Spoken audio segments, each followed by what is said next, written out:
இந்த படத்துல ஒரு பொண்ணு நியூ இயர் அன்னைக்கு விடிய காத்தால டைம்ல போலீஸ் ஸ்டேஷனுக்கு போயிட்டு என்ன யாரோ தப்பா நடந்துட்டாங்க, எனக்கு கெடுத்துட்டாங்க அப்படின்னு சொல்லிட்டு கம்ப்ளைண்ட் கொடுக்குறா. ஆனா யாரு அந்த மாதிரி பண்ணானே எனக்கு ஞாபகமே இல்லை அப்படின்னு சொல்றா. ஏன்னா அன்னைக்கு நைட்டு சரியான கொடி போதையில இருந்தாங்களாம். இந்த மாதிரி இவங்க கம்ப்ளைண்ட் கொடுத்ததுக்கு அப்புறமா என்ன விஷயமாச்சு, குற்றவாளியை கண்டுபிடிச்சாங்களா இல்லையா, அண்ட் கடைசியா நம்ம நினைச்சே பார்க்க முடியாத ஒரு ட்விஸ்டும் வச்சு இந்த சீரீஸை முடிச்சிருப்பாங்க. மக்களே, சீரீஸோடைய பேரை மேல போட்டிருக்கேன், பார்த்து தெரிஞ்சுக்கோங்க. இப்ப நம்ம கதைக்குள்ள போயிடலாம். அதுக்கு முன்னாடி லைக் பண்ணுங்க. லைக் பண்ணும்போது ஹைப்னு ஒரு ஆப்ஷன் வரும், அந்த ஹைப்பையும் கொடுங்க. மறக்காம சப்ஸ்கிரைபும் அந்த பெல் ஐகானும் கிளிக் பண்ணிக்கோங்க. நம்ம மிஸ்டர் விக்னேஸ்வரட்ல உங்களுக்காகவே புதுசா ஒரு லேடிஸ் வாலெட் கொண்டு வந்திருக்க மக்களே. லேடிஸ் பர்ஸ் ஒரிஜினல் லெதர்ல 1 இயர் வாரண்டியோட நீங்க இதுல போட்டோ இல்ல நேம் கூட கஸ்டமைஸ் பண்ணி வாங்கிக்க முடியும்.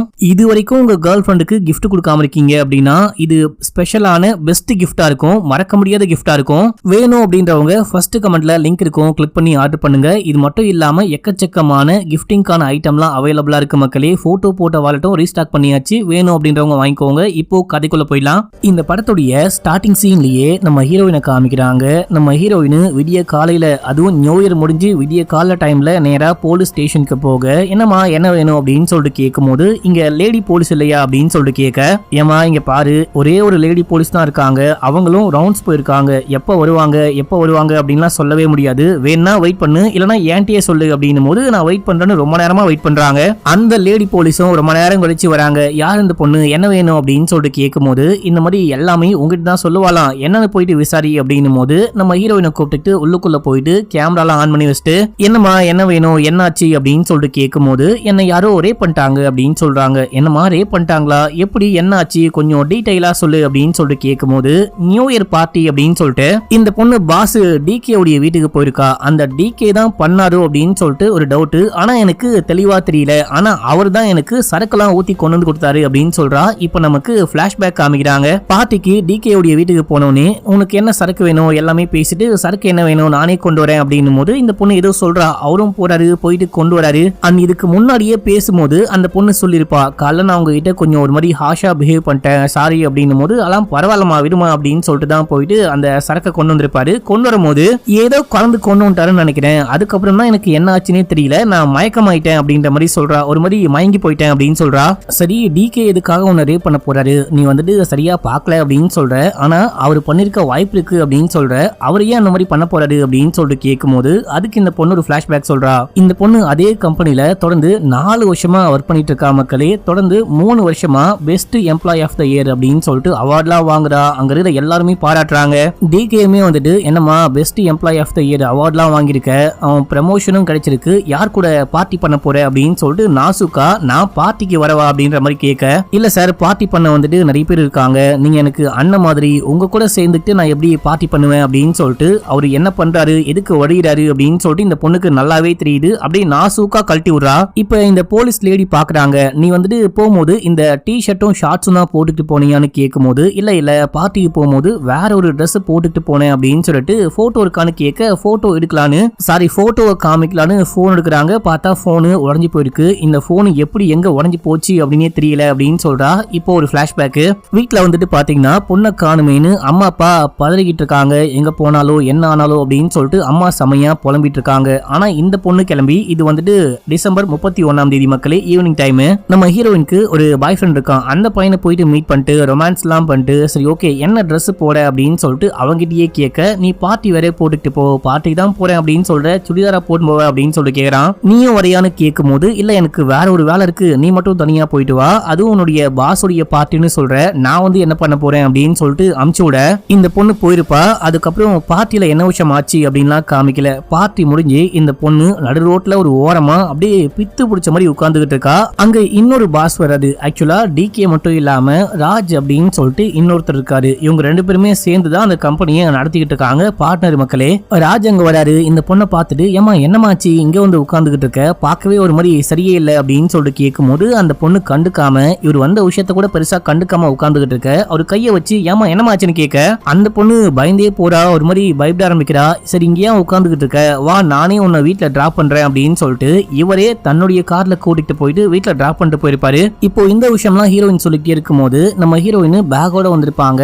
பேக்குள்ள பார்க்கும்போது ஒரு துணி இருக்கு, ஒரு கிழிஞ்சு போன துணி. இந்த துணியை தான் போட்டுட்டு போனியா, இந்த ட்ரெஸ் தான் போட்டு போனியான்னு கேட்கும் போது, ஆமா அப்படின்னு சொல்றாங்க. ஆனா அந்த ட்ரெஸ் கிழிஞ்சிருக்கு மக்களே. ஆக்சுவலா கிழிஞ்சு போன மாதிரியே தெரியல, யாரோ பிளேடாலியோ இல்ல கத்திரிக்கோளாலியோ கட் பண்ண மாதிரி தெரியுது. இதை பார்க்கும்போது உனக்கு என்ன தோணுது, இது எப்படி கிழிஞ்சு போச்சு அப்படின்னு சொல்லிட்டு கேட்கும்போது அப்போ ஹீரோயினுக்கு குட்டி குட்டியா ஞாபகம் வருது. என்ன அப்படின்னா, யாரோ இந்த பொண்ணுடைய ட்ரெஸ் எல்லாம் கிழிக்கிறாங்க, இந்த பொண்ணுடைய ட்ரெஸ் எல்லாம் அவுக்குற மாதிரி இந்த பொண்ணுக்கு ஞாபகம் வருது. ஆனா பயங்கர ஸ்ட்ராங்கான ஆள் தான் என்ன ரேப் பண்ணாங்க.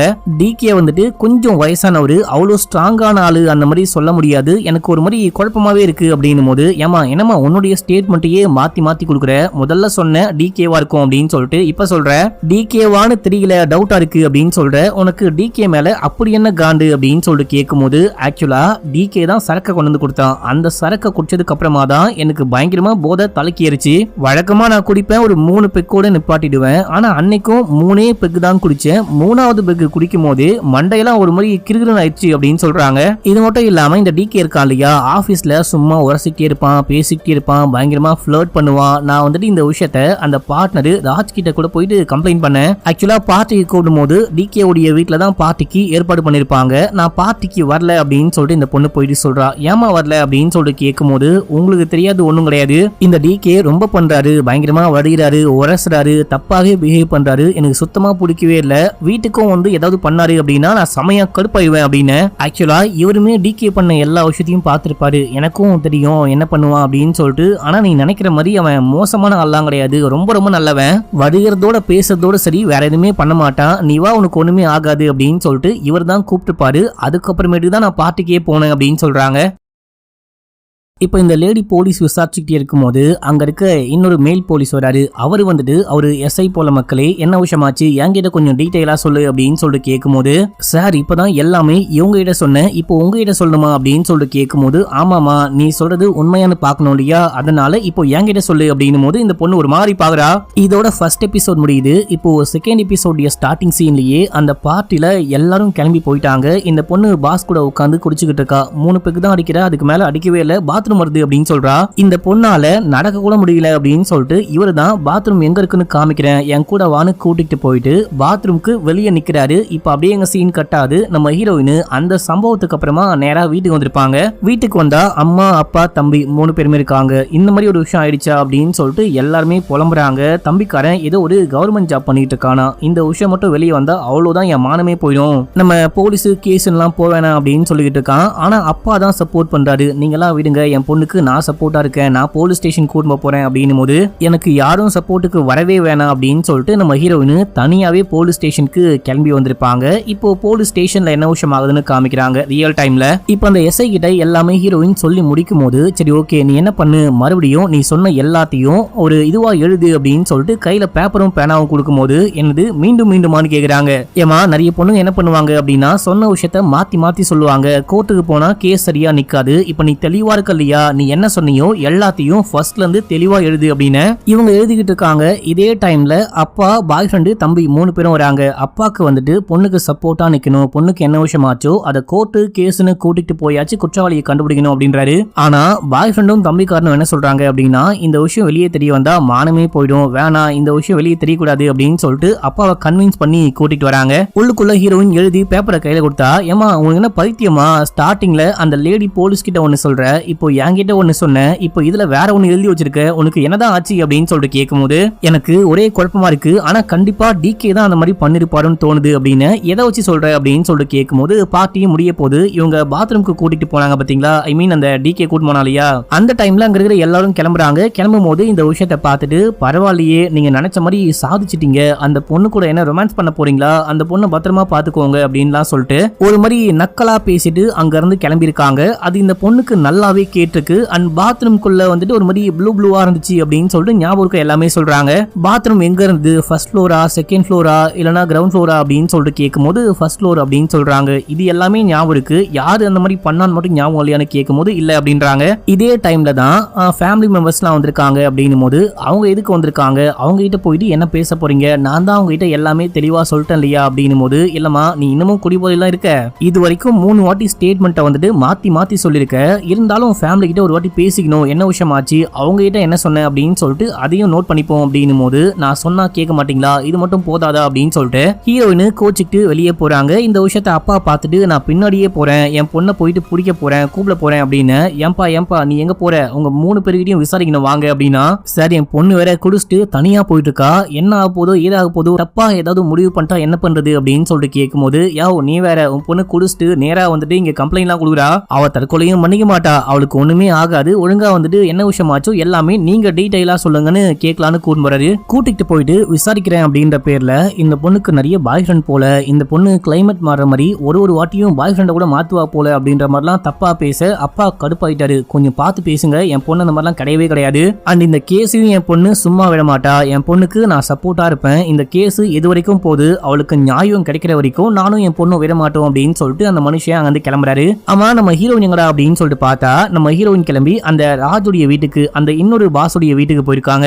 பாஸுடைய மனைவி தான் வந்து கதவை திறக்கிறாங்க. இப்போ ஒரு பிளாஷ்பேக், ஒரு 3 மணி நேரத்துக்கு முன்னாடி என்ன விஷயம் ஆச்சு அப்படின்னு சொல்லிட்டு காமிக்கிறாங்க. இந்த ராஜ் வீட்டுக்கு வராரு, ஒரு மாதிரி அப்செட்டா இருக்காரு. என்னையா என்னாச்சு, ஒரு மாதிரி அப்செட்டா வர அப்படின்னு சொல்லிட்டு கேட்கும்போது, ஒன்னும் இல்ல, இந்த டிகே இருக்கான் இல்லையா, இவன் கூட பார்ட்னரா இருக்க போறது கிடையாது, அவன் போக போக ரொம்ப மோசமா பிஹேவ் பண்றான், இன்னைக்கும் அந்த பொண்ணு கிட்ட ஏதோ தப்பா பிஹேவ் பண்ணான் போல, அந்த பொண்ணு ரோட்ல உட்காந்துட்டு இருந்தா, ஒரு மாதிரி உடஞ்சு போயிட்டு ரோட்ல உட்காந்துட்டு இருந்தா, நான் தான் அந்த பொண்ணை கூட்டிட்டு போயிட்டு வீட்லயே டிராப் பண்ணிட்டு வந்தேன் அப்படின்னு சொல்லிருப்பான். இப்போ இந்த பொண்ணு இந்த மனைவி உள்ளுக்குள்ள கூட்டு போறாங்க. கூட்டிட்டு போயிட்டு என்னமாச்சு, அவன் ஏதாவது தப்பா பிஹேவ் பண்ணானா, டிகே உங்ககிட்ட தப்பா பிஹேவ் பண்ணானா அப்படின்னு சொல்லிட்டு கேட்கும்போது, தப்பா கிடையாது, ரேப்பே பண்ணிட்டான் அப்படின்னு எல்லாரும் ஷாக் ஆகுறாங்க.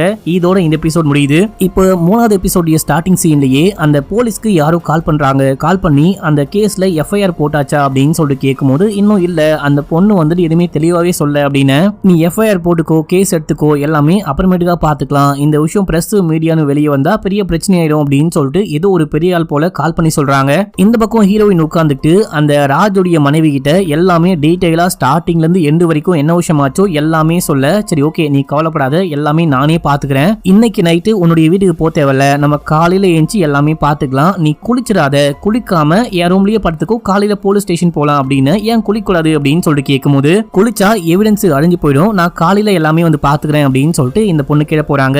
ஆக்சுவலா இவங்க ராஜுடைய மனைவி இருக்காங்க பாத்தீங்களா, இவங்க ஒரு வக்கீல் மக்களே. இப்போ ராஜ் கிட்ட போயிட்டு கேக்குறாங்க, இந்த பொண்ணுக்கு என்ன விஷயமாச்சு, எக்ஸ் பாய் ஃப்ரெண்ட் இருக்காங்களா, எதிரிகள் இருக்காங்களா, ஏதாவது கொஞ்சம் டீடைலா சொல்லு, இந்த பொண்ணை பத்தி எனக்கு ஒண்ணுமே தெரியாது, கொஞ்சம் டீடைலா சொன்னா இந்த கேஸ்ல கொஞ்சம் உதவியா இருக்கும் அப்படின்னு. ஃபர்ஸ்ட் சொன்ன மாதிரி டிகே பயங்கரமா வரைஞ்சிட்டே இருப்பான். ஆனா டிகே தான் இந்த மாதிரி பண்ணானா அப்படின்னு சொல்லிட்டு கேட்டா அது எனக்கு சரியா தெரியல. இன்னொன்னு வந்துட்டு இந்த பொண்ணு ஒரு மாதிரி அரகண்டான ஆளு, கம்பெனில இவளுக்கு கீழே ஒர்க் பண்ணக்கூடிய எல்லாரையும் ஒரு மாதிரி நடத்துவா, செமையா கத்துவா, எங்க கிட்ட கூட ஒரு மாதிரி கெத்தா தான் பேசுவா, திமிரா தான் பேசுவா, தனக்கு தான் எல்லாமே தெரியும் அப்படின்ற மாதிரியே தான் நடந்துப்பா. அதனாலேயே இந்த பொண்ணை பார்த்தா யாருக்குமே பிடிக்காது அப்படின்னு சொல்றாரு. இதே டைம்ல டிகேவை காமிக்கிறாங்க. இவரு காலைல ஏஞ்சி உட்காந்துக்கிட்டு இருக்காரு, மண்டையில அடிபட்டிருக்கு, ஏதோ கட்டுலாம் போட்டுக்கிட்டு இருக்காரு. இதே டைம்ல போலீஸ் வராங்க. இவருக்கே புரியல, என்ன காலங்காத்தால போலீஸ் வராங்களே அப்படின்னு சொல்லிட்டு பார்த்தா இந்த மாதிரி சர்ச் வாரண்ட் இருக்கு, வீட்டை போயிட்டு சர்ச் பண்ணும் அப்படின்னும் போது, எதுக்கு சர்ச் பண்ணும் அப்படின்னு சொல்லிட்டு கேட்கும் போது, முதல்ல அவங்க போயிட்டு சர்ச் பண்ணும் அப்படின்னு சொல்லிட்டு அமைச்சிட்டு இவரு விசாரிக்க ஆரம்பிக்கிறாரு. நைட்டு பார்ட்டிக்கு எத்தனை பேர் வந்தாங்க அப்படின்னு சொல்லிட்டு கேட்கும் போது 23. அதுக்கப்புறம் இந்த சர்வீஸ் எல்லாம் பண்ண மத்தவங்க எல்லாம் வந்தாங்க, மொத்தமா ஒரு 26 பேர் வந்திருப்பாங்க அப்படின்னும் போது, சரி என்ன மண்டையில காயம் அப்படின்னு சொல்லிட்டு கேட்கும் போது, எனக்கே தெரியல, குடிபோதையில எங்க ஓடுனேன் அப்படின்லாம் தெரியல, எங்கேயோ சமயம் அடிபட்டு ரத்தம் ஊத்திட்டு இருந்துச்சு போல, காலையில கண்ணை முடிக்கும் போது வலிச்சுதே அப்படின்னு சொல்லிட்டு பக்கத்துல எனக்கு தெரிஞ்ச ஒரு மெடிக்கல் ஷாப்ல ஒருத்தர் ஒர்க் பண்றாராம், அவர் முன்னாடி கம்பவுண்டரா இருந்திருக்காரு போல, அவருக்கு கால் பண்ணி வர சொல்லி கட்டு போட்டுட்டாராம், பெரிய காயம் இல்ல அப்படின்னு சொல்லிட்டு அவரும் போயிருக்காரு. குடிபோதையில எங்க விழுந்தீங்க கூட தெரியலையா அப்படின்னு சொல்லிட்டு கேட்கும் போது, நானா தவறி கீழே விழுகல, யாரும் என்ன தள்ளி விட்ட மாதிரி இருந்துச்சு, நான் வந்துட்டு அங்க இருக்கிற எதுலயும் முட்டி கீழே விழுந்தேன் அப்படின்னும் போது, சரி ஓகே இது எல்லாமே நோட் பண்ணிக்கோங்க அப்படின்னு சொல்லும் போது, அங்க இருக்க கான்ஸ்டபிள் நோட் பண்ணிட்டு இருக்காரு. எனக்கு ஒண்ணுமே புரியல, எதுக்கு நோட் பண்றீங்க, ஆக்சுவலா என்ன விஷயம் தான் ஆச்சு அப்படின்னு சொல்லிட்டு கேட்கும்போது, இந்த மாதிரி உங்க கம்பெனில ஒர்க் பண்றா இல்லையா இந்த ஜோயி, அந்த பொண்ணை நீங்க ரேப் பண்ணிட்டீங்க அப்படின்னு சொல்லிட்டு கம்ப்ளைண்ட் கொடுத்திருக்கா அப்படின்னும் போது, மனுஷனுக்கு தலையில இடியே இறங்கின மாதிரி இருக்கு. என்னது நானா ரேப்பா, சத்தியமா கிடையவே கிடையாது அப்படின்னு சொல்லிட்டு மனுஷன் கத்திக்கிட்டு இருக்காரு. இதே டைம்ல மேல இருக்க பாத்ரூம்க்கு ஃபாரன்சிக் டீம் போயிட்டு சர்ச் பண்றாங்க. அப்படி சர்ச் பண்ணி பார்க்கும்போது அங்க இருக்க கண்ணாடி எல்லாம் உடைஞ்சு போயிருக்கு, ஹீரோனுடைய முடி கிடைக்குது, ஹீரோயின் வந்துட்டு ஏதோ பாசி மாலை மாதிரி போட்டிருப்பாங்க போல, அது அறுந்து விழுந்திருக்கு.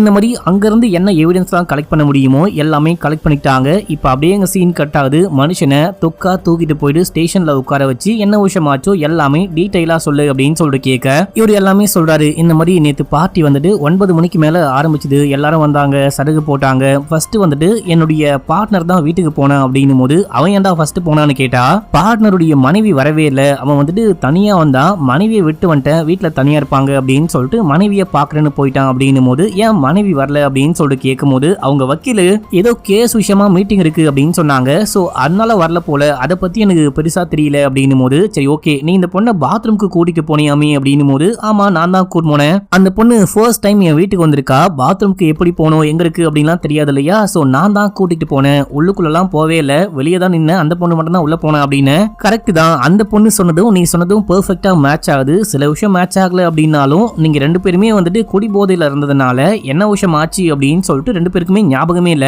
சரி மத்த விஷயம்லாம் போக போக பாத்துக்கலாம் அப்படின்னும் போது இதே டைம்ல வக்கீலும் ஹீரோயினும் வந்திருக்காங்க அப்படின்னு சொல்லிட்டு கேள்விப்பட்டு இவர் வெளியே வராரு. நம்ம ஹீரோயினை வந்துட்டு அந்த ராஜுடைய மனைவி தான் கூட்டு வந்திருக்காங்க.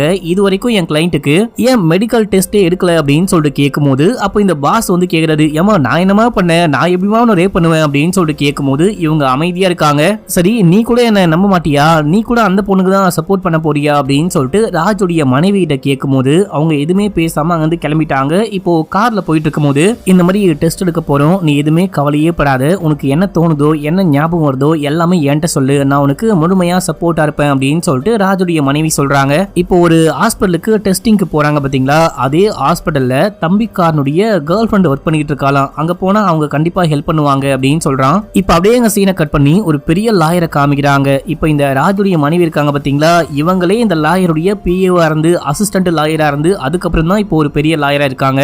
சோ இவர் ஒரு பெரிய லாயரு அப்படின்னு சொல்லிட்டு காமிக்கிறாங்க. இவருக்கு யாரோ கால் பண்ணி இந்த மாதிரி டிகே உடைய கேஸை நீ தான் எடுக்கணும், டிகே வந்துட்டு அட்டம் டு ரேப்ல மாட்டிட்டான், நீ பாத்துக்கோ, அவனை எப்படியாச்சும் காப்பாத்து அப்படின்னு சொல்லிட்டு யாரோ போனை கட் பண்றாங்க. அந்த போலீஸ்க்கு யாரு கால் பண்ணாங்களோ அவங்க தான் இவருக்கும் கால் பண்றாங்க அப்படின்னு சொல்லிட்டு காட்டுறாங்க. இப்போ அப்படியே எங்க சீன் கட் ஆகுது. நம்ம ஹீரோயினை கூப்பிட்டு அந்த ஹாஸ்பிட்டலுக்கு போயிட்டாங்க. அந்த மெடிக்கல் எக்ஸாமினேஷன் பண்ணும்போது நம்ம ஹீரோயினுக்கு அந்த ரேப் பண்ண விஷயம் ஞாபகத்துக்கு வந்து திடீர்னு கண்ண முடிக்கிறாங்க, ஒரு மாதிரி கத்தி அலறாங்க.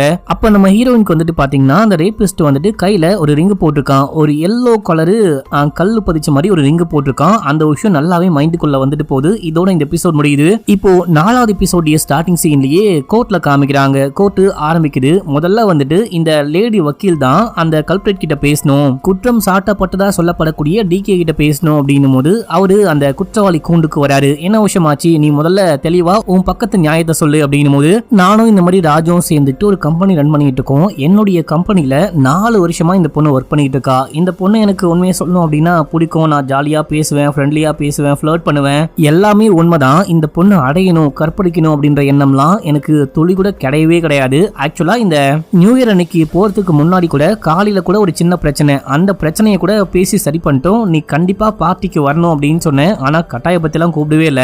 அதுக்கப்புறம் அந்த பொண்ணாதான் பார்ட்டிக்கு வந்தா, பார்ட்டிக்கு வந்து கூட எங்களுக்குள்ள எந்த பிரச்சனையும் கிடையாது, நான் போயிட்டு அந்த மாக்டைலோ காக்டைலோ ஏதோ கலந்து கொண்டு கொடுத்தேன், அந்த பொண்ணு குளிச்சிட்டா, ஜாலியா உட்காந்து பேசிட்டு இருந்தோம், கடைசியா இந்த பொண்ணு பாத்ரூம் வருது அப்படின்னு சொன்னா நான் தான் பாத்ரூம்க்கே கூட்டிட்டு போனேன், கூட்டிட்டு போயிட்டு உள்ளுக்குள்ள விட்டு வெளியே தான் நின்னேன், அது எனக்கு நல்லாவே ஞாபகம் இருக்கு, அதுக்கப்புறம் நான் மயங்கிட்டேன், எனக்கு என்ன விஷயம் ஆச்சு அப்படின்னு சுத்தமா ஞாபகமே இல்லை அப்படின்னு சொல்றாரு. இவர் சொல்லி முடிச்சதுக்கு அப்புறமா நம்ம ஹீரோயின் சார்பா வாதாட போற அந்த வக்கீல் வராங்க. அவங்க வந்து என்ன கேக்குறாங்க அப்படின்னா, நீங்க தான் இவங்களுக்கு அந்த சரக்கெல்லாம் ஊத்தி கொடுத்தீங்களான்னு கேட்கும்போது ஆமா அப்படின்னு சொல்றாரு. இந்த பொண்ணை செக் பண்ணி பார்க்கும்போது அதுல சரக்கு மட்டும் இல்லாம சரக்கோட வேற ஏதோ ஒரு டேப்லெட்டை வந்துட்டு மிக்ஸ் பண்ணிருக்காங்க, ஏதாவது டேப்லெட்டை மிக்ஸ் பண்ணீங்களான்னு கேட்கும்போது இவர் இல்லைன்னு சொல்றாரு. அவ்வளவுதான், வேற எதுவும் கேட்க வேணாம் அப்படின்னு சொல்லிட்டு போகும்போது அடுத்து வந்துட்டு டிகே சார்பா வாதாட ஒரு பெரிய வக்கீல் வந்திருக்காரு பாத்தீங்களா, அவரு ஹீரோயின் கிட்ட பேசணும் அப்படின்னு சொல்றாரு. இந்த பொண்ணால நிக்க கூட முடியல, உட்காரதான் சொல்றாங்க. சேர் போட்டு உட்கார்ந்துதான் இவரு கேட்கிற எல்லா கேள்விக்கும் ஆன்சர் பண்ணிட்டு இருக்கா. சரி ஓகே, என்ன விஷயமாச்சு, நீ வந்துட்டு இவரு கூட்டிட்டு போனாரு, ரேப் பண்ணாரு அப்படின்லாம் சொல்ற இல்லையா, எதை வச்சு சொல்ற அப்படின்னு சொல்லிட்டு கேட்க, எதை வச்சு சொல்றேன் அப்படின்னு சொல்லிட்டு ஆல்ரெடி சொல்லிட்டேன், இவர் வந்துட்டு என்கிட்ட பயங்கரமா வடிவாரு, பயங்கரமா ஃபிளர்ட் பண்ணுவாரு, இவர் வந்துட்டு இன்வைட் பண்ணது ஒரு வேளை வந்துட்டு என்கிட்ட இந்த மாதிரி தப்பா பிஹேவ் பண்ணும் அப்படின்னு கூட இருக்கலாம், முக்கியமா இவரு தான் சரக்குல ஏதோ கலந்து கொடுத்துட்டாரு அப்படின்னும் போது சரி ஓகே இவர் வந்துட்டு உன்னை பாத்ரூம் கூட்டு போனாரு அப்படின்னு சொல்றா இல்லையா, அப்படி கூட்டிட்டு போகும்போது தப்பா டச் பண்ணாரா அப்படின்னு சொல்லிட்டு கேட்கும்போது இல்ல அப்படின்றாங்க. கரெக்ட், ஒருவேளை உன்னை தப்பா தொட்டிருந்தாரு அப்படின்னா நீ அப்பயே தள்ளி விட்டுருப்ப, கத்திருப்ப, மத்தவங்கள உதவிக்கு கூப்பிட்டுருப்ப. என் கிளைண்ட் அந்த மாதிரி எதுவுமே பண்ணவே இல்லை. பாத்ரூம் கூட்டிட்டு போனாரே, பாத்ரூம்குள்ள வந்தாரா அப்படின்னு சொல்லிட்டு கேட்கும்போது இல்ல அப்படின்றாங்க. நல்லா ஞாபகம் இருக்கா அப்படின்னு சொல்லிட்டு கேட்கும்போது நல்லா ஞாபகம் இருக்கு, வெளியே தான் நின்னாரு, உள்ளுக்குள்ள பார்த்து போன்னு அமுச்சு விட்டாரு, அது எனக்கு நல்லாவே ஞாபகம் இருக்கு அப்படின்னு சொல்றாங்க. இப்படி இருக்கும்போது எப்படிமா குற்றம் சாட்டுற, நீ உள்ளுக்குள்ள போனியே பாத்ரூமோடைய அந்த டைல்ஸ் உடைய கலர் என்ன அப்படின்னு சொல்லிட்டு கேட்கும்போது ப்ளூ அப்படின்றாங்க. ப்ளூ கிடையாது, ஒயிட், நீ சரியா பார்க்கவே இல்லை, குடிபோதையில வேற யாரோ அந்த மாதிரி பண்ணிட்டாங்க, நீ சம்பந்தமே இல்லாம என் கிளைண்ட் மேல குற்றம் சாட்டுற.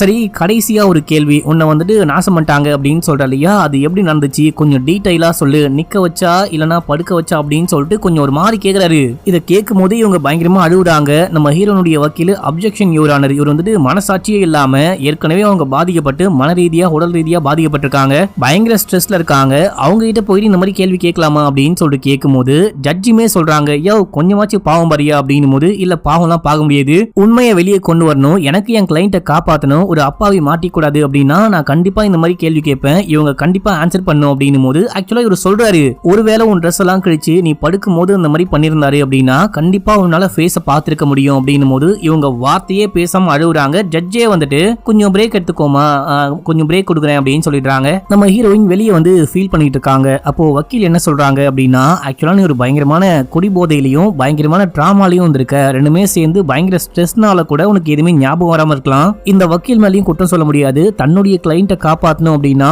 எந்த எல்லைக்கு வேணா போவாங்க. ஸோ நீ வந்துட்டு ஞாபகப்படுத்த ட்ரை பண்ணு, கொஞ்சம் அமைதியா யோசி, கண்டிப்பா ஞாபகம் வரும் அப்படின்னு சொல்றாங்க. இப்ப மறுபடியும் கோர்ட் ஆரம்பிக்குது மக்களே. நீ வந்துட்டு உனக்கு என்ன விஷயம் ஆச்சு, ஸ்டார்டிங்ல இருந்து எண்டு வரைக்கும் 31ஆம் தேதி காலைல இருந்து நைட் வரைக்கும் என்ன விஷயம் ஆச்சோ எல்லாமே சொல்லு அப்படின்னும் போது இந்த மாதிரி காலைல வீட்டுல இருந்து கிளம்புனேன், பாய் ஃப்ரெண்ட் மீட் பண்ணேன், அவங்க கூட ரொமான்ஸ் பண்ணிட்டு அதுக்கப்புறமா தான் பார்ட்டிக்கு கிளம்பி போனேன் அப்படின்னும் போது ஆக்சுவலா உன்னுடைய உடம்புல இருந்து 2 ஸ்பெர்ம் சாம்பிள் கலெக்ட் பண்ணிருக்கோம், அதுல ஒன்னு உன் பாய் ஃப்ரெண்டோட இது, ரெண்டாவது வந்துட்டு டிகேயோட இது கிடையாது, நீ எந்த ஒரு ஆதாரமும் இல்லாம அவர் மேல குற்றம் சாட்ட ட்ரை பண்ணிட்டு இருக்க.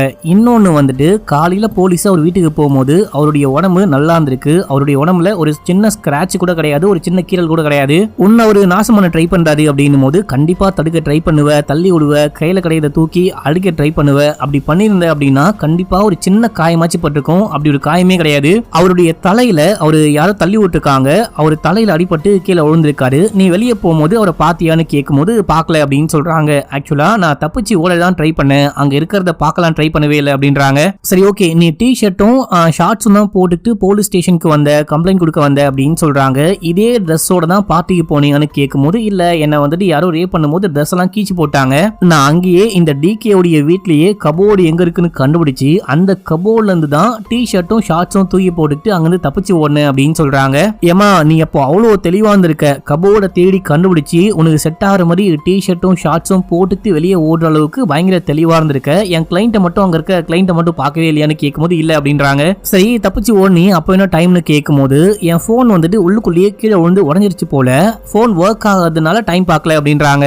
ஏமா நீ வீடு முழுக்க சுத்தி இருக்க, டி-ஷர்ட்லாம் கரெக்டா கண்டுபிடிச்சிட்டு போற, வெளியே ஓடுற, இந்த டைம்ல எங்கேயுமே நீ டைமை பார்க்கவே இல்லையா, கிளாக்க கூட பார்க்கவே இல்லையான்னு கேட்கும்போது இவங்களுக்கு லைட்டா ஞாபகம் இருக்கான், விடிய காத்தால 3 மணி இருக்க வாய்ப்பு இருக்கு அப்படின்னு சொல்லும் போது கிடையவே கிடையாது, நீ வந்துட்டு 1 மணிக்கெல்லாம் வெளியே ஓடி இருக்க, நீ வெளியே ஓடுனதுக்கான அந்த கேமரா ஃபுட்டேஜ் இருக்கு, டிகே உடைய வீட்டு வாசல்ல கேமரா இருக்கான், அதுல இவங்க 1 மணிக்கெல்லாம் வெளியே ஓடுற விஷயம் நல்லாவே ரெக்கார்ட் ஆயிருக்கு, இவங்க போய் சொல்றாங்க, மாத்தி சொல்றாங்க, வேற யாரு கூடயோ ஒன்னா இருந்துட்டு டிகே மேல படிய போட பாக்குறாங்க அப்படின்னு சொல்லிட்டு இல்லாத பொல்லாத விஷயம்லாம் சொல்லும் போது நம்ம ஹீரோயின் சமயம் அழுகுறாங்க, இந்த கேள்விலாம் கேட்காதீங்க அப்படின்னு சொல்லிட்டு அந்த வக்கீல் வந்துட்டு அப்ஜெக்ஷன் சொல்லும் போது ஜட்ஜிமே சொல்றாரு கொஞ்சம் பார்த்து பேசுங்க, அமைதியா பேசுங்க அப்படின்னா இவரு கத்த, ஹீரோயின் அழுக, அந்த வக்கீல் கத்த அப்படின்னு சொல்லிட்டு கோர்ட்ல ஏதோ மீன் கடை மாதிரி சண்டை போட்டுக்கிட்டு இருக்க, அமைதியா இருங்க, இதோட இந்த கோர்ட்டை நான் இன்னைக்கு முடிக்கிறேன், இதுக்கப்புறம் எந்த கேஸையும் விசாரிக்க முடியாது, நீங்க வந்துட்டு அடுத்த ஹியரிங்ல வந்து பாத்துக்கோங்க, அடுத்த வாட்டியும் இந்த மாதிரி வந்து மீன் கடை மாதிரி கத்தனீங்க அப்படின்னா உங்க 2 பேர் மேலயும் ஆக்ஷன் எடுப்பேன் அப்படின்னு சொல்லிட்டாங்க. இப்ப கோர்ட் முடிய கார்ல கிளம்பி வந்துகிட்டு இருக்காங்க.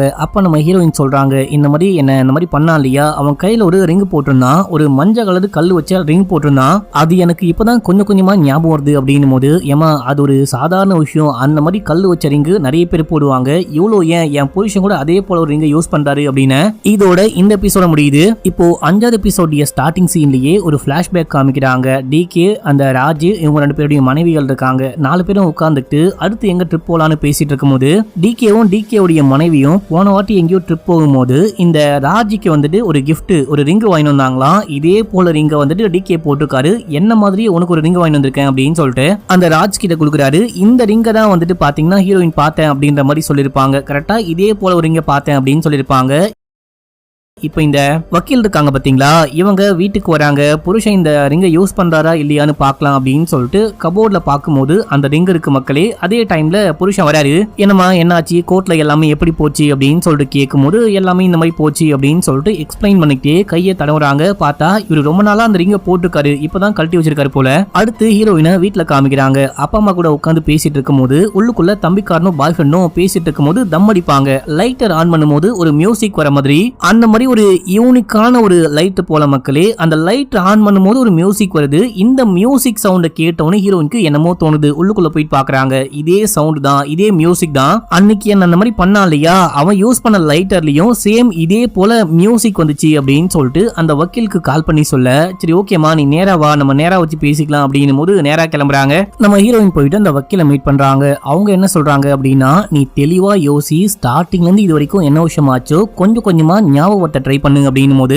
எனக்கு இப்போ கடைசியா என்ன தோணுது அப்படின்னா, அந்த மாதிரி பண்ணா இல்லையா அவன் கையில வந்துட்டு ஒரு எல்லோ கலர் ஸ்டோன் வச்ச ஒரு ரிங் போட்டான். அது எனக்கு நல்லாவே ஞாபகம் இருக்கு. இன்னொன்னு எனக்கு புரியாத ஞாபகமே வராத விஷயம் என்ன அப்படின்னா, அந்த பாத்ரூம் உள்ள ஒயிட் கலர்ல டைல்ஸ் போட்டிருக்காங்க. அது ஏன் எனக்கு ப்ளூ கலர்ல தெரியுது அப்படின்னே தெரியல. இன்னொன்னு நான் ஒரு கிளாக்க பார்த்தேன், அந்த கிளாக்ல எதுக்கு டைம் 3ன்னு காமிக்குது அப்படின்னு தெரியல. எனக்கு எல்லாமே பாதி பாதியா பிட்ஸ் அண்ட் பீசஸா மட்டும்தான் தெரியுது, எல்லாமே கோர்வையா தெரியவே மாட்டேங்குது அப்படின்னும் போது சரி கவலைப்படாத, எனக்கு தெரிஞ்ச ஒரு சைக்காட்ரிக் டாக்டர் இருக்காரு, அவர்கிட்ட உதவி கேட்கலாம், அவரை போயிட்டு மீட் பண்ணா கண்டிப்பா ஏதாவது ஹெல்ப் பண்ணுவாரு அப்படின்னு சொல்றாங்க. இப்போ ஹீரோயின் கிளம்பிட்டாங்க. அடுத்து புருஷன் வராரு. ராஜ் என்ன சொல்றாரு அப்படின்னா, நீ இந்த கேஸை எடுத்திருக்க வேணாமோன்னு தோணுது, ஏன்னா என்னதான் இருந்தாலும் டிகே வந்துட்டு என்னுடைய ஃப்ரெண்டு அப்படின்னும் போது இங்க பாரு ஃப்ரெண்டு வேற என் வேலை வேற, அதை விடு கேஸை நான் பாத்துக்கிறேன், நீ ஏன் அந்த ரிங்கையே போடுறதில்ல அப்படின்னு சொல்லிட்டு கேட்கும் போது கொஞ்சம் வெயிட் போட்டேன், அந்த ரிங்கை போட போட கை பயங்கரமா வலிக்குது, அதான் கழட்டி வச்சிட்டேன் அப்படின்னு சொல்றான். இப்போ அப்படியே எங்க சீன் கட் ஆகுது. அடுத்து அந்த சைக்காட்ரிக் டாக்டர் வந்துட்டாரு. இவர் ஹீரோயினை விசாரிக்க ஆரம்பிக்கிறாரு. என்ன விஷயம் ஆச்சு அப்படின்னு சொல்லிட்டு அந்த ஞாபகத்தெல்லாம் கொண்டு வர வைக்க முடியுமான்னு ட்ரை பண்றாரு. முக்கியமா ஹீரோயின் ஏதாவது மென்டலி பாதிக்கப்பட்டிருக்காங்களா அப்படின்னு சொல்லிட்டு அந்த விஷயத்தையும் கண்டுபிடிக்க ட்ரை பண்றாரு. முதல்ல வந்துட்டு ஒரு பேனாவை காமிக்கிறாரு. இந்த பேனாவுடைய கலரு பிராண்ட் முடிஞ்சா சொல்லு அப்படின்னும் போது எல்லாமே சொல்றாங்க. இப்போ நீ இந்த பெண்ணை பார்க்கும்போது இந்த பெண் உனக்கு நல்லாவே தெரியும், பெண்ணை பத்தின எல்லா விஷயமும் மைண்ட் வந்துட்டு ஸ்டோர் பண்ணி வச்சுக்கும். பக்கத்துல இருக்கிற எல்லாமே உன் கண்ணுக்கு தெரிஞ்சாலும் மைண்ட் அதை சரியா ஸ்டோர் பண்ணாது. ஆனா நான் இதை கேட்டேன், இப்போ வந்துட்டு இந்த டேபிளுக்கு மேல வேற ஒரு பெண் இருக்கா இல்ல போன் இருக்கா அப்படின்னு சொல்லிட்டு கேட்டேன் அப்படின்னா, ஆமா இருந்துச்சு இல்ல அப்படின்னு சொல்லிட்டு கண்டிப்பா சொல்ல முடியும். நீ பார்த்து நீ அதை நோட் பண்ணாலும் நோட் பண்ணல அப்படின்னாலும் சப்கான்சியஸா நீ பார்த்த அனுபவச்ச நீ கேட்ட எல்லாமே உன் மைண்டுக்குள்ள ஸ்டோர் ஆயிருக்கும். மறுபடியும் ஒரு ட்ரிகர் பண்ணும்போது கண்டிப்பா அது எல்லாமே ஞாபகம் வர வாய்ப்பு இருக்கு அப்படின்னு சொல்றாரு. அதே போலதான் அன்னைக்கு அந்த ஆளு யூஸ் பண்ண அதே லைட்டருடைய சவுண்ட் வந்துட்டு உன்னுடைய தம்பியோ இல்ல பாய் ஃப்ரெண்டோ யூஸ் பண்ணும்போது அதே சவுண்ட மறுபடியும் கேட்கும் போது ஆமா இல்ல அன்னைக்கு சவுண்ட் கேட்டுச்சுல அப்படின்னு சொல்லிட்டு உனக்கு ஞாபகம் வருது. நீ பொறுமையா யோசிமா, இன்னைக்கே வந்துட்டு எல்லாத்தையும் ஞாபகம் வைக்க ட்ரை பண்ணும் அப்படின்னா அது ரிஸ்கா போயிட்டு முடிஞ்சிடும். நீ பொறுமையா ரிலாக்ஸா உட்காந்து யோசி, எல்லாமே ஞாபகம் வர வாய்ப்பு இருக்கு அப்படின்னு. ஆனா எனக்கு புரியாத விஷயம் என்ன அப்படின்னா, அன்னைக்கு நான் ஏதோ ஒரு கிளாக்க பார்த்தேன், கிளாக்ல 3 மணிக்கு மேல அந்த மாதிரி தான் காமிச்சது, ஆனா 1 மணிக்கு நான் வீட்டை விட்டு வெளியே ஓடுனேன் அப்படின்னு சொல்றாங்க. அது ஏன் மாறி மாறி தெரியுது அப்படின்னு சொல்லிட்டு கேட்கும்போது இதே விஷயத்த அந்த வக்கீலும் கேக்குறாங்க. இந்த மாதிரி மாறி மாறி ஏன் தெரியுது, வெளியே பார்த்த விஷயத்த இல்ல மாறி மாறி இதை வந்துட்டு அவ சொல்ல முடியுமா, வேற எங்கேயோ பார்த்த விஷயத்த கூட மாத்தி மாத்தி சொல்ல முடியுமான்னு கேட்கும்போது இது எல்லாத்துக்குமே ஸ்ட்ரெஸ் தான் காரணம். அன்னைக்கு அந்த பொண்ணு ஒரு மோசமான விஷயத்த அனுபவிச்சிருக்கா, மென்டலி ரொம்ப ரொம்ப பாதிக்கப்பட்டா. ஆக்சுவலா அந்த பொண்ணு வந்துட்டு அந்த வீட்ல இருந்து போகும்போது வால் கிளாக்ல 1 மணியா கூட டைம் பார்த்திருக்க வாய்ப்பு இருக்கு. வெளியே ஓடும்போது வேற எங்கேயோ வால் கிளாக்ல வந்துட்டு 3 மணி டைம் பார்த்திருக்க வாய்ப்பு இருக்கு. அத பிரெயின் வந்துட்டு மாத்தி மாத்தி சொல்லுது. இப்போதைக்கு இந்த செஷன் போதும், நாளைக்கு இல்ல 2 நாள் கழிச்சு திரும்ப வா, நம்ம இப்போ வந்துட்டு கொஞ்சம் கொஞ்சமா எல்லாமே ஞாபகம் வர வைக்க ட்ரை பண்ணலாம் அப்படின்னு சொல்றாரு. சொல்லிட்டு எல்லாருக்கும் டீ குடுக்குறாரு. இந்த டீயை ஹீரோயின் குடிக்கும் போது இந்த டீல ஒரு ஸ்மெல் வரும். இதே ஸ்மெல் வந்துட்டு அன்னைக்கு என்ன இந்த மாதிரி பண்ண வந்தா இல்லையா அவன் உடம்புலயும் வந்துச்சு. இதே போல ஏதாவது பாடி ஸ்ப்ரே இருக்கான்னு கேட்கும் போது ஆமா இதே ஒரு ஸ்மெல்ல வந்துட்டு பாடி ஸ்ப்ரே இருக்கு அப்படின்னு சொல்லிட்டு அந்த டாக்டரும் சொல்றாரு. இப்ப அப்படியே எங்க சீன் கட் ஆகுது. அடுத்து இந்த வக்கீலுடைய ராஜுடைய வீட்டுல காமிக்கிறாங்க. ராஜ் வந்துட்டு ஃப்ரெண்டுக்காரன் போன் பண்ணா எடுக்கவே மாட்டான். டிகேக்கு என்ன விஷயம் ஆச்சு அப்படின்னே தெரியல, அவனை போயிட்டு மீட் பண்ணும், நீயும் கூட வான்னு ட்ரெஸ் மாத்திக்கிட்டு இருக்கான். மாத்திக்கிட்டு இருக்கும் போது ப்ளூ கலர்ல ஜட்டி போட்டிருக்கா மக்களே. இதே விஷயம் இந்த பொண்ணுக்கு ஞாபகம் வருது. என்ன அப்படின்னா அன்னைக்கு நம்மள இந்த மாதிரி பண்ணானே அவன் ப்ளூ கலர்ல ஜட்டி போட்டிருந்தானோ காணும். ஒருவேளை அந்த ப்ளூ தான் மைண்டுக்குள்ள வந்துட்டே இருக்கோ அப்படின்ற மாதிரி யோசிக்கிறாங்க. ஆனா அவங்களுக்கு கோர்வையா எதுவுமே ஞாபகமே வர மாட்டேங்குது. இந்த டைம்ல யாரோ ஹீரோயினுக்கு கால் பண்றாங்க. இதோட 5வது எபிசோட முடியுது. இப்போ 6வது எபிசோடைய ஸ்டார்டிங் சீன்லயே இந்த ராஜோடைய மனைவியும் டிகே உடைய ஃபேமிலியை மீட் பண்ண வந்திருக்காங்க. உட்கார்ந்து சமயம் அவங்க ஃபீல் பண்ணிட்டு இருக்காங்க. இவங்க ஆதலா பேசிட்டு இருக்கும்போது டிகே உடைய மனைவி இந்த வக்கீல பிடிச்சி கத்துறாங்க. ஏன் அவளுக்கு வேற வக்கீலே கிடைக்க மாட்டாங்களா, நீ ஏன் கேஸ் எடுத்த அப்படின்னும் போது, இங்க பாரு அந்த பொண்ணு வந்து உதவின்னு கேட்டா என்னால பண்ணாம இருக்க முடியல. கேஸ் கோர்ட் ரூம்குள்ள மட்டும்தான் நடக்கும். வெளியே வந்துட்டேன் அப்படின்னா நானும் இந்த ஃபேமிலியும் நல்ல ஃப்ரெண்ட்ஸ் தான், நான் அவங்கள நம்புறேன். இருந்தாலும் கோர்ட்டுக்கு போயிட்டு நம்ம எல்லாத்தையும் ப்ரூவ் பண்ணிக்கலாம் அப்படின்னும் போது அப்பயும் புரிஞ்சுக்காம அவங்க கத்திட்டே இருக்காங்க. இப்போ வந்துட்டு நான் பாத்ரூம் போறேன் அப்படின்னு சொல்லிட்டு இந்த பிரச்சனையை நிப்பாட்டணும் அப்படின்றதுக்காகவே இவங்க பாத்ரூம் போறேன் அப்படின்னு சொல்லிட்டு கிளம்பிட்டாங்க. இதே டைம்ல கடைசியா யாரோ நம்ம ஹீரோயினுக்கு கால் பண்ணாங்க பாத்தீங்களா, அவங்கள போயிட்டு ஹீரோயின் மீட் பண்றாங்க. யாரு வந்திருக்கா அப்படின்னா ஃபர்ஸ்ட் ஹீரோயின் போலீஸ் ஸ்டேஷனுக்கு போயிட்டு கம்ப்ளைண்ட் கொடுத்தாங்க இல்லையா அந்த லேடி போலீஸ், அவங்க தான் வந்திருக்காங்க. இந்த மாதிரி அன்னைக்கு பாத்ரூம்ல இருந்து கலெக்ட் பண்ணப்பட்ட எவிடன்ஸ், அது மட்டும் இல்லாம இந்த கேஸ் சம்பந்தப்பட்ட முக்கியமான எந்த எவிடன்ஸையும் கோர்ட்ல சப்மிட் பண்ணவே கிடையாது. இந்த கேஸை மொக்கையா முடிச்சு ஒண்ணும் அப்படின்னு ட்ரை பண்ணிட்டு இருக்காங்க. இந்த ஃபைல்ல எல்லா டீடைலும் இருக்கு. முக்கியமா அன்னைக்கு அந்த போன் சிக்னல், அந்த சரௌண்டிங்ல யாரெல்லாம் போன் யூஸ் பண்ணாங்க, யாரெல்லாம் வந்தாங்க, யாரெல்லாம் வரல, இந்த மாதிரி எல்லா விஷயமும் டீடைலா இருக்கு. நீ இந்த ஃபைலை கொண்டு போயிட்டு உன் வக்கீல் கிட்ட கொடு. அவங்க யூஸ் பண்ணாங்க அப்படின்னா உனக்கு நல்லது, இல்ல அப்படின்னா என்னால வேற எந்த ஹெல்ப்பும் பண்ண முடியாது அப்படின்னு. எங்க நீங்க எதுக்கு எனக்கு இந்த ஹெல்ப்லாம் பண்றீங்க அப்படின்னு சொல்லிட்டு கேட்கும்போது, நீ என்ன நம்பி வந்த, உன்னை கைவிட எனக்கு மனசே இல்ல. இன்னொன்னு இந்த கேஸ்ல வேற ஏதோ ஒரு பெரிய ஆள் வந்துட்டு இந்த கேஸை ஒழுங்கா நடத்தக்கூடாது அப்படின்னு சொல்லிட்டு எல்லாருக்குமே கால் பண்ணி மிரட்டி இருக்காங்க. உன்னுடைய கொலீக்ஸ்க்கு கூட கால் பண்ணி மிரட்டி இருக்காங்க, உனக்கு சப்போர்ட்டா பேசக்கூடாது அப்படின்ட்டு. சோ நீ கொஞ்சம் பார்த்து பத்திரமா இரு அப்படின்னு சொல்லிட்டு அவங்க அங்கிருந்து கிளம்பிட்டாங்க. இப்ப அப்படியே எங்க சீனை கட் பண்ணி ராஜுடைய மனைவியை காமிக்கிறாங்க. இவங்க இப்போ அந்த பாத்ரூம்க்கு போயிட்டு இங்க தானே எல்லா சம்பவமும் ஆச்சு, இங்க ஏதாவது கண்டுபிடிக்க முடியுமா அப்படின்ற மாதிரி பாத்துக்கிட்டு இருக்காங்க. இப்ப அப்படியே எங்க சீன் கட் ஆகுது. அடுத்து கோர்ட்ல காமிக்கிறாங்க. கோர்ட் வாசல்ல அந்த பெரிய வக்கீல இந்த லேடி வக்கீல் மீட் பண்றாங்க. மீட் பண்ணி உங்ககிட்ட கொஞ்சம் தனியா பேசணும் அப்படின்னு சொல்லிட்டு, என்னுடைய கிளைண்ட் பாதிக்கப்பட்டிருக்காங்க அப்படின்னு சொல்லிட்டு நீங்க நம்புறீங்களான்னு கேட்கும்போது 100% நம்புறேன். ஆனா என் கிளைண்ட்டை காப்பாத்த நான் எந்த எல்லைக்கு வேணா போவேன் அப்படின்னு சொல்லும் போது, நீங்க பண்றது தப்பு கிடையாதா அப்படின்னும் போது, ஆக்சுவலா நீ ஒரு பெரிய தப்பு பண்ணிட்டு இருக்க. என்ன அப்படின்னா என்னுடைய கிளைண்ட் அந்த தப்ப பண்ணவே கிடையாது. அந்த பொண்ணு வந்துட்டு இவன் தான் பண்ணா அப்படின்னே நீ அவன் தான் பண்ணா அப்படின்னு சொல்லிட்டு நிரூபிக்க ட்ரை பண்ணிட்டு இருக்க. அப்படி பண்ணாம உண்மையான குற்றவாளி யாருன்னு கண்டுபிடிக்க ட்ரை பண்ணு, அப்பதான் இந்த கேஸ் முடியும் அப்படின்ட்டு போறாரு. இப்போ உள்ளுக்குள்ள கேஸ் ஆரம்பிக்குது. கேஸ் ஆரம்பிக்கும் போது நம்ம ஹீரோயினுக்கு எதிரா எக்கச்சக்கமான பேரு கூட ஒர்க் பண்றவங்க, அதுக்கப்புறமா இந்த கேஸை விசாரிச்ச போலீஸ் அப்படின்னு சொல்லிட்டு எல்லாருமே எதிராவே பேசுறாங்க. இப்போ நம்ம ஹீரோயினுடைய அந்த லேடி வக்கீல் வந்து பேச ஆரம்பிக்கிறாங்க. இந்த கேஸை வந்துட்டு ரீஇன்வெஸ்டிகேஷன் பண்ணணும், ஸ்டார்டிங்ல இருந்து எல்லாத்தையும் மறுபடியும் விசாரிக்கணும் அப்படின்னும் போது அந்த பெரிய வக்கீல் கடுப்பாயிட்டாரு. சம்பந்தமே இல்லாம கேஸே முடிய போது இந்த டைம்ல வந்துட்டு கேஸையே ஃபர்ஸ்ட்ல இருந்து விசாரிக்கணும் அப்படின்னா இது நியாயமே கிடையாது அப்படின்னும் போது, இது நியாயம் தான் அப்படின்னு சொல்லிட்டு அதுக்கான செக்ஷன்லாம் சொல்றாங்க. இதுக்கு முன்னாடி இதே போல 2-3 கேஸ் இந்தியாலே நடந்திருக்கு அப்படின்னு சொல்லிட்டு அந்த எக்ஸாம்பிள்லாம் காமிக்கிறாங்க. ஏமா இந்த கேஸை வந்துட்டு ரீஇன்வெஸ்டிகேஷன் பண்ணலாம், அதுக்கு வந்துட்டு பெர்ஃபெக்ட்டா கரெக்டான ஒரு எவிடன்ஸ் வேணும் அப்படின்னு சொல்லிட்டு கேட்கும்போது எவிடன்ஸ் இருக்குன்னு சொல்லிட்டு சில விஷயம்லாம் சப்மிட் பண்றாங்க. சப்மிட் பண்ணிட்டு, அதாவது ஹீரோயின் கொண்டு வந்து கொடுத்தாங்க பாத்தீங்களா, அந்த எவிடன்ஸ் எல்லாத்தையும் சப்மிட் பண்ணிட்டு என் புருஷனை குற்றவாளி கூண்டுல ஏத்தணும் அப்படின்னும் போது அங்க இருக்கிற யாருக்கும் ஒண்ணுமே புரியல. ஆமா ராஜ கூப்பிடுங்க அப்படின்னும் போது புருஷங்காரன் ஒரு மாதிரி ஒண்ணுமே புரியாம ஒரு மாதிரி பயத்தோட வந்து நிக்கிறான். இதோட இந்த எபிசோட் முடியுது. இப்போ 7வது எபிசோட் ஸ்டார்டிங் சீன்லயே இந்த வக்கீல காமிக்கிறாங்க. இவங்க நம்ம ஹீரோயின் கொண்டு வந்த அந்த எவிடன்ஸ் எல்லாம் வச்சு பாத்துக்கிட்டு இருக்காங்க. ஹீரோயின் சொன்ன எல்லா விஷயத்தையும் ஞாபகப்படுத்தி பார்க்கும்போது தன்னுடைய புருஷன் தான் கல்பிரேட், தன்னுடைய புருஷன் தான் இந்த மாதிரி பண்ணிருக்காரு அப்படின்னு சொல்லிட்டு ஒரு முடிவுக்கே வந்துட்டாங்க. ஹீரோயின் கிட்டயும் சொல்லிட்டாங்க. நம்ம ஹீரோயின் சொல்றாங்க, அக்கா இந்த விஷயத்தை அப்படியே விட்டுடலாம். ஆக்சுவலா ஹீரோயினும் இந்த வக்கீலும் வந்துட்டு பாத்தீங்கன்னா ஒரே காலேஜ்ல ஜூனியரா சீனியரா படிச்சாங்களாம். என்னுடைய வாழ்க்கையை காப்பாற்றணும் அப்படின்னு சொல்லிட்டு உங்க வாழ்க்கையை அழிச்சுக்காதீங்க, நீங்க வந்துட்டு நல்லா இருக்கணும், டைவர்ஸ்லாம் பண்ணக்கூடாது, புருஷனோட சந்தோஷமா வாழணும் அப்படின்னும் போது, எப்படிமா நான் வந்துட்டு வெளியே தெரியக்கூடாது அப்படின்னு சொல்லிட்டு பார்த்தாலும் என்னுடைய மனசாட்சி என்னை போட்டு கொடுத்தாதா, ஒரு ரேபிஸ்ட் கூட எப்படி வாழ முடியும், நான் வந்துட்டு உனக்காக இல்லைனா கூட எனக்காக வந்துட்டு இந்த கேஸை வாதாட போறேன், ஒரு குற்றவாளி கூட என்னால கண்டிப்பா வாழவே முடியாது, நம்ம கோர்ட்ல போயிட்டு பாத்துக்கலாம் அப்படின்னு சொல்லிருப்பாங்க. செம்மையா அழுகுறாங்க. இப்போ ரியல் டைம்ல கோர்ட்ல காமிக்கிறாங்க. நம்ம ஹீரோயினே தைரியமா பேசுறாங்க. எனக்கு எல்லாமே ஞாபகம் இருக்கு. ஆக்சுவலா நான் பாத்ரூம்குள்ள போகும்போது யாரோ தள்ளி விட்டு அந்த போனு உடஞ்சு போயிருச்சு. அதே போனை ரீஸ்டார்ட் பண்ணும்போது கரெக்டா போன் எந்த டைமுக்கு ஆஃப் ஆச்சோ அதே டைம்ல இருந்து ஆன் ஆயிருக்கு. அதாவது 12:52க்கு மேலதான் என்ன யாரும் இந்த மாதிரி பண்ணிருக்காங்க, இதான் குறிப்பிட்ட டைம் அப்படின்னு சொல்றாங்க. அதுக்கப்புறம் அந்த பெரிய வக்கீல் கேட்டார் இல்லையா, நான் வந்துட்டு தடுக்கவே இல்லையா, அட்டாக் பண்ணவே இல்லையா, ஏன் உடம்புலயும் காயம் இல்ல, அவர் உடம்புலயும் காயம் இல்ல அப்படின்னு சொல்லிட்டு கேட்கும்போது என்னால எப்படி தடுக்க முடியும்? ஏன்னா ஏதோ ஒரு மோசமான ஒரு ட்ரக் மாதிரியான ஒரு மாத்திரையை வந்துட்டு சரக்குல கலந்துட்டாங்க. அந்த ஒரு மாத்திரையை உடம்புக்குள்ள போனதுக்கு அப்புறமா நான் மயங்கிட்டேன். ஆல்மோஸ்ட் ஒரு மாதிரி சுயநினைவே இல்லாத மாதிரி டெட் கண்டிஷன்ல இருந்திருக்கேன். அப்ப எப்படி என்னால தடுக்க முடியும்? என்னுடைய உடம்புல எப்படி காயம்படும், அவருடைய உடம்புல எப்படி காயம்படும் அப்படின்னு சொல்லிட்டு கேக்குறாங்க. அந்த மாத்திரையை என் புருஷன் தான் கொண்டு போயிருக்காரு. அந்த மாத்திரை நான் தூக்கமே வரல அப்படின்னு சொல்லிட்டு யூஸ் பண்ணக்கூடிய கொஞ்சம் ஹெவி டோஸான மாத்திரை தான். அந்த மாத்திரையை போட்டா நல்லாவே அடிச்சு போட்ட மாதிரி தூக்கம் வரும் அப்படின்றாங்க. அதாவது பொண்டாட்டி யூஸ் பண்ற மாத்திரையை தான் தூக்கிட்டு போயிட்டு அந்த பொண்ணு அந்த மாதிரி பண்ணிட்டாரு அப்படின்னு சொல்றாங்க. அடுத்து நம்ம ஹீரோயின் சொன்னாங்க இல்லையா, இந்த மாதிரி ஒரு ஸ்பெஷலான சென்ட்டுடைய வாசனை வந்துச்சு அப்படின்னு சொல்லிட்டு அந்த சென்ட்டையே பர்த்டேக்கு நான் தான் என் புருஷனுக்கு கிஃப்ட் பண்ணேன் அப்படின்னு சொல்லிட்டு அந்த சென்ட்டையும் கொண்டு வராங்க.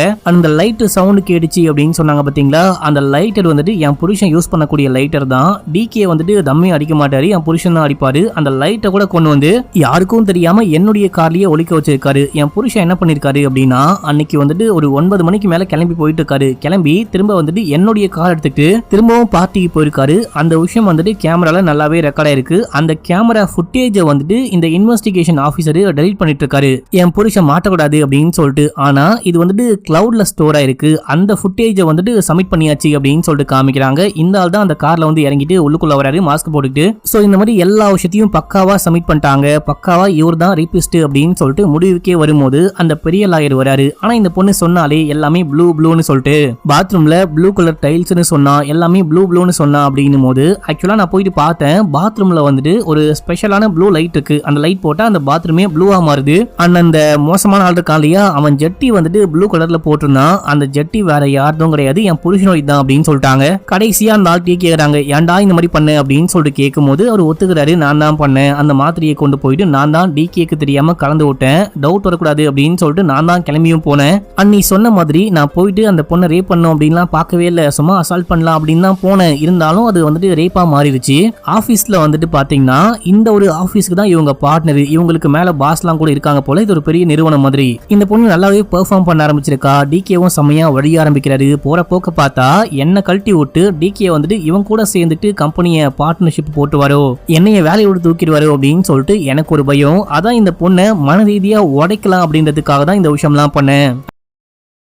அண்ட் டிகே மாட்டிக்கிட்டான் அப்படின்னா கம்பெனியும் மொத்தமா எனக்கு கிடைக்கும் அப்படின்னு தான் பண்ணேன் அப்படின்னும் போது, டேய் உனக்கு இதை சொல்ல அவமானமா கிடையாதா, இந்த வேலையை விட்டா உனக்கு வேற வேலையே கிடைக்காதா அப்படின்னு சொல்லிட்டு பொண்டாட்டியே அங்க வச்சு அசிங்கப்படுத்துறாங்க. இப்போ ஒரே அடியா இந்த ஆளை கைது பண்ணுங்க அப்படின்னு சொல்லிட்டு ஜட்ஜே சொல்லிட்டாங்க.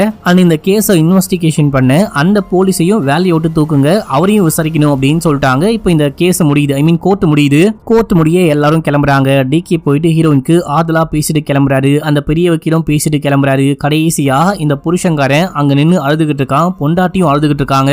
அதோட இந்த படத்தோடைய ஸ்டோரியும் முடியுது. ஆக்சுவலா இந்த படம் பார்த்து முடிக்கும் போது உங்களுக்கு என்ன தோணுது? நீங்க வந்துட்டு அந்த பொண்டாட்டியுடைய இடத்துல இருக்கீங்க அப்படின்னா உங்க புருஷனை இல்ல அந்த ஒரு பார்ட்னரை காப்பாத்த ட்ரை பண்ணுவீங்களா, இல்லனா இது இந்த பொண்ணு பண்ண மாதிரியே நியாயப்படிதான் எல்லாமே போகணும் அப்படின்னு சொல்லிட்டு நியாயமா மாட்டி விட ட்ரை பண்ணுவீங்களா அப்படின்னு சொல்லிட்டு கமெண்ட்ல சொல்லுங்க. அண்ட் இந்த மாதிரி நல்ல படம்லாம் பார்க்கணும் அப்படின்னா மறக்காம லைக் பண்ணுங்க, கமெண்ட் பண்ணுங்க, ஷேர் பண்ணுங்க, சப்ஸ்கிரைப் பண்ணிட்டு பக்கத்துல வர பெல்லையும் கிளிக் பண்ணிக்கோங்க. ஓகே மக்களே, பாய்.